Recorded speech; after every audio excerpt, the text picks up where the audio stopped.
How China is dominating the markets.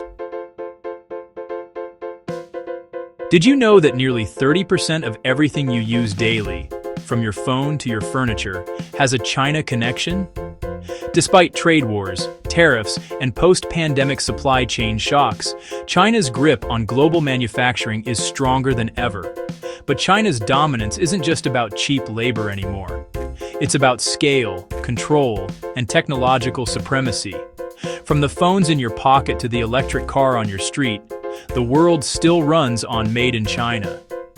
The real story begins in the 1980s when a quiet economic revolution changed everything. When Deng Xiaoping opened China's markets in 1978, foreign factories flooded in. Ports boomed. By 2001, China's entry into the WTO, World Trade Organization, unlocked global markets, and the export engine roared to life. Today, China is the largest trading partner for over 120 countries, from the US to Brazil. But look closer. This isn't the old manufacturing story anymore. Under the Made in China 2025 plan, Beijing invested over $1 trillion to move from assembling products to designing them. Now Chinese firms lead across sectors once ruled by the West, EVs. BYD surpassed Tesla as the world's top EV seller in 2025. Semiconductors. China aims for 70% domestic chip independence by 2025.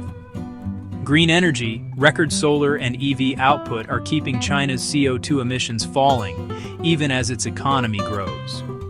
The transformation from factory of the world to tech powerhouse was no accident. It was strategy. When you dominate manufacturing, you control the world's supply chains. And that's exactly where China is unbeatable. Consider this: solar panels. China makes over 80% of the world's solar panels. EV batteries. It produced a record 1,122 GWh of power batteries in 2025, up 44% year over year, accounting for 70% of global EV battery output. Rare earth metals. It refines over 60% of the world's rare earths, essential for everything from iPhones to fighter jets.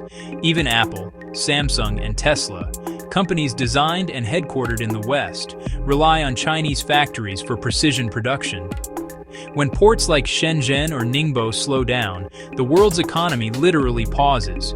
Shipping rates surge, and prices spike globally. That's not coincidence. That's leverage.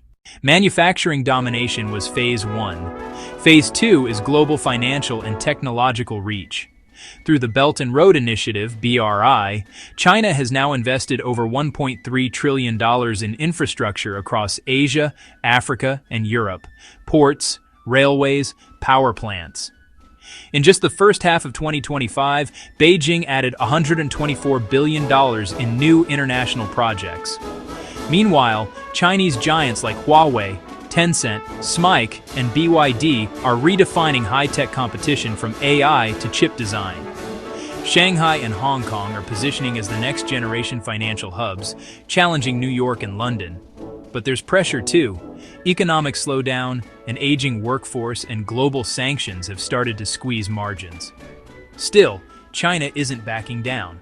It's adapting, shifting supply chains, investing in renewable energy, and deepening trade with BRICS plus countries. When you see Made in China, remember, it's more than a label. It's a strategy built over 40 years. China's global reach touches your fuel prices, gadgets, energy bills, and even your investments. As countries attempt to de-China their supply chains, one question remains. Can the world really afford to decouple from China? Or are we already too dependent? Tell me what you think in the comments. And don't forget to subscribe to Learn and Grow for more deep dives on how global forces shape your money, markets, and future.